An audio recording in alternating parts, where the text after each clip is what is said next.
भारत को घेरने उतरे चीन को बड़ा झटका लगा है। दरअसल मालदीव के स्थानीय न्यूज ने खबर दी है कि इंडोनेशिया तट रक्षक आईसीजी ने राजधानी माले जा रहे एक चीनी रिसर्च शिप को रोक दिया। ऐसा इसलिए क्योंकि जहाज का ऑटोमेटेड इंफॉर्मेशन सिस्टम ट्रांसपोर्टर बंद हो गया था। इंडोनेशियाई प्राधिकरण ने ये कदम तब उठाया जब देश की समुद्री क्षेत्र में गुजरते हुए चीनी जहाज ने 8 से 12 जनवरी के बीच 3 बार अपने ट्रांसपोंडर को बंद कर दिया।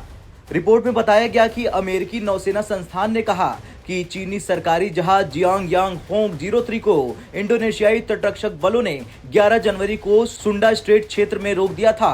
जहाज के चालक दल ने ट्रांसपोंडर को चालू करने से इनकार कर दिया और दावा किया कि ये टूट गया है, इसलिए चालू नहीं किया जा सकता है। ऑटोमेटेड इंफॉर्मेशन सिस्टम ट्रांसपोंडर को जहाजों में इसलिए लगाया जाता है ताकि बाकी अन्य जहाजों और तटीय अधिकारियों को जहाज की स्थिति, उसकी पहचान और बाकी जानकारी स्वचालित रूप से मिल सके। द एशिया टाइम की रिपोर्ट के अनुसार आईसीजी ने चीनी जहाज पर चढ़ने की कोशिश नहीं की, बल्कि उससे कहा कि वो इंडोनेशिया के स्पेशल इकोनॉमिक जोन से बाहर चला जाए। अंतर्राष्ट्रीय समुद्री कानून के अनुसार इंडोनेशिया के जल क्षेत्र से गुजरने वाले सभी जहाजों पर ट्रांसपोंडर होने और उनका काम करना जरूरी है। मालदीव के अधादू ने बताया कि समुद्री यातायात पर नजर रखने वाली साइटों ने आखिरी बार 22 जनवरी को बताया था कि चीनी जहाज जावा सागर में है, लेकिन वर्तमान में ये कहां है पता नहीं। तो इंटरनेशनल स्टडीज ने एक पेपर प्रकाशित किया था जिसका शीर्षक था हिंद महासागर में चीन के दोहरे इस्तेमाल वाले रिसर्च काम।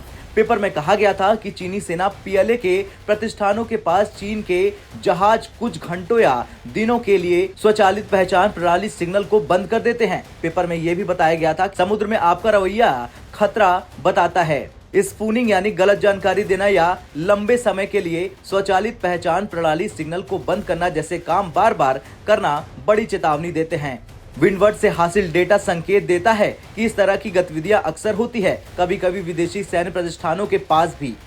पेपर में यह भी कहा गया है कि पृथ्वी के महासागरों का सर्वेक्षण करने के लिए चीन ने दुनिया के नागरिक अनुसंधान जहाजों का सबसे बड़ा बेड़ा विकसित किया है। ये जहाज वैज्ञानिक और वाणिज्यिक उद्देश्यों के लिए है, लेकिन इनका उपयोग चीन की रणनीतिक महत्वाकांक्षाओं को आगे बढ़ाने के लिए किया जा रहा है।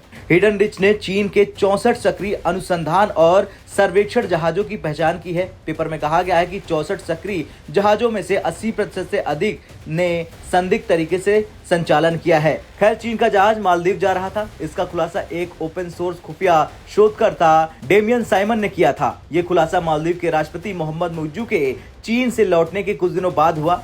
इससे ठीक एक दिन बाद मालदीव के विदेश मंत्रालय ने इस बात की पुष्टि कर दी।